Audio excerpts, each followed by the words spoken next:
Y bien, hermanos, hasta el viento y el mar le obedecen.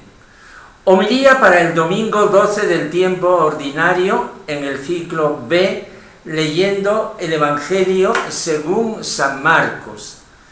Estamos en el capítulo 4, versículos 35 al 41. Al atardecer, aquel día, les dice Jesús: vamos a la otra orilla. Dejando a la gente, se lo llevaron a la en barca como estaba. Otras barcas lo acompañaban. Se levantó una fuerte tempestad y las olas rompían contra la barca hasta casi llenarla de agua.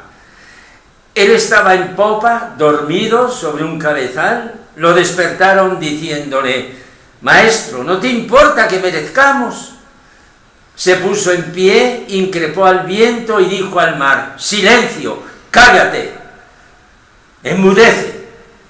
El viento cesó y vino una gran calma. Él les dijo: ¿por qué tenéis miedo? ¿Aún no tenéis fe? Se llenaron de miedo y se decían unos a otros: pero ¿quién es este? Hasta el viento y el mar lo obedecen. Palabra del Señor.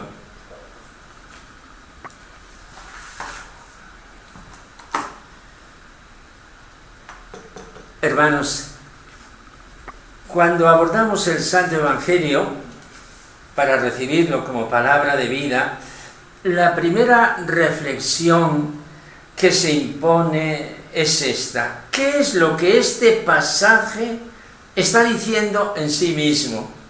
¿Qué dice el texto? Contextualizado, ciertamente, en el seno de la comunidad cristiana, donde ha nacido o donde ha sido transmitido. Se trata de un texto fijado al final por un autor sagrado que lo ha colocado en determinado lugar, que acaso ha acentuado de su parte tal o cual matiz. En una palabra, la pregunta primera y primordial es: ¿qué dice este texto? Pero al punto surge una segunda pregunta, que resulta también esencial para una correcta asimilación de la Escritura. ¿Qué me dice este texto a mí? Al fin, yo soy el lector real y verdadero. Puede haber junto a mí un lector, una lectora, que al leer el pasaje se haya fijado en una frase, en una palabra bien diversa a aquella que a mí me había impactado. Hago esta observación, hermanos, que se aplica a todos los evangelios, muy impresionado por lo que aprendí de una religiosa que el año pasado pronunciaba sus votos definitivos, lo que se llama la profesión perpetua. Esta religiosa había escogido para esta fecha importante y crucial de su vida la primera frase del Evangelio de hoy: pasemos a la otra orilla. No era una frase bonita, sugestiva, para una tarjeta de invitación, para adorno del folleto de la ceremonia. Según explicó ella, era una frase que la llevaba en el corazón desde hacía años. Era como una inspiración que Jesús había grabado en ella, sin llegar al grado de afirmar pues, que había sido una especial locución interior. La frase le traía a ella dos mensajes muy concretos y muy reveladores. Y esto desde hacía años. El primero, eso de la otra orilla. Vamos a la otra orilla, pasemos a la otra orilla. En distintos momentos de la vida se nos presenta esta invitación de ir a la otra orilla. ¿Cuál será? Cada uno ha de sentirlo. Hará falta mucha valentía, porque la otra orilla está por conocerse. Pero la vida es movimiento y exige riesgo. Pasemos a la otra orilla. Nosotros creemos crecemos cada vez que afrontamos una dificultad que desconocíamos. Pero a esta valorosa mujer también le impresionaba otra cosa. Decía que el verbo está en plural. Pasemos. ¿Quiénes van a pasar? Dios. Vamos a pasar. Jesús, tú y yo. Pasemos. Si no hubiera sido contigo, yo nunca habría pasado. Este es un pensamiento decisivo a la hora de dar el sí en la vida religiosa. Un pensamiento que un matrimonio puede decirlo a la hora de dar el sí para toda la vida en la alianza matrimonial. Esta sencilla escena que cuento para mí fue muy rica, muy reveladora, y pude apreciar la sinceridad con que ella hablaba, porque hablaba de lo que había vivido.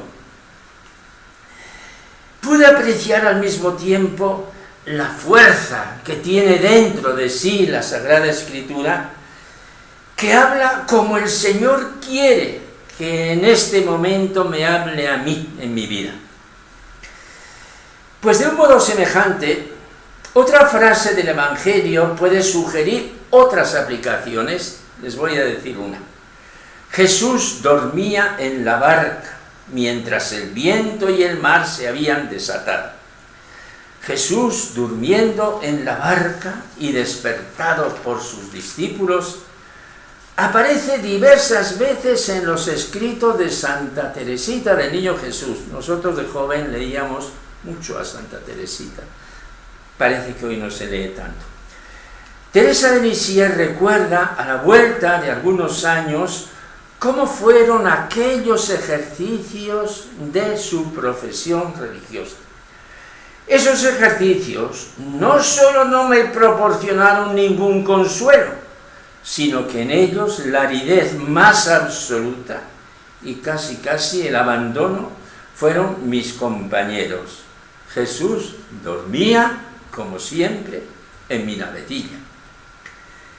Qué pena, tengo la impresión de que las almas pocas veces le dejan dormir tranquilamente dentro de ellas. No se despertará seguramente hasta mi gran retiro de la eternidad. Pero esto, en lugar de afligirme, me produce una enorme alegría. Debería entristecerme por dormirme, después de 7 años de vida religiosa, dice, ella murió muy joven, a los 24 años. Debería entristecerme por dormirme en la oración y durante la acción de gracias. Pues bien, no me entristezco. Pienso que los niños agradan tanto a sus padres mientras duermen como cuando están despiertos. Pienso que los médicos para hacer las operaciones duermen a los enfermos. En una palabra, pienso que el Señor conoce nuestra masa, se acuerda de que no somos más que polvo. Mis ejercicios para la profesión, continúa con el mismo tema, fueron, pues, como todos los que vinieron después, unos ejercicios de gran aridez. Sin embargo, Dios me mostró claramente que yo me diera cuenta, sin que yo me diera cuenta, la forma de agradarle y de practicar las más sublimes virtudes. Estas reflexiones vienen a cuento de: Maestro, no te importa que perecemos, pero no tenéis fe. Son lecturas del Evangelio que nos viene muy bien el conocerlas, porque nos enseñan con ejemplos concretos cómo actúa Dios en el fondo de cada corazón. Si dejamos hablar directamente al texto sagrado, advertimos que el punto principal de esta escena es la revelación de la divinidad de Cristo, que los discípulos todavía no conocen. Pero ¿quién es este? Hasta el viento y el mar le obedecen.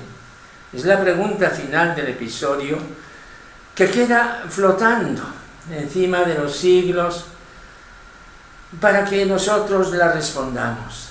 ¿Quién es este? De pronto los apóstoles no pudieron responderla. ¿Cómo la responderemos nosotros? El que puede mandar sobre el mar y los abismos es Dios, solo Dios. Lo ha dicho el libro de Job en la primera lectura de hoy, cuando Dios habla a Job desde la tormenta, capítulo 38 de Job. Solo Dios ha podido decir al mar: hasta aquí llegarás y no pasarás, aquí se romperá la arrogancia de tus olas.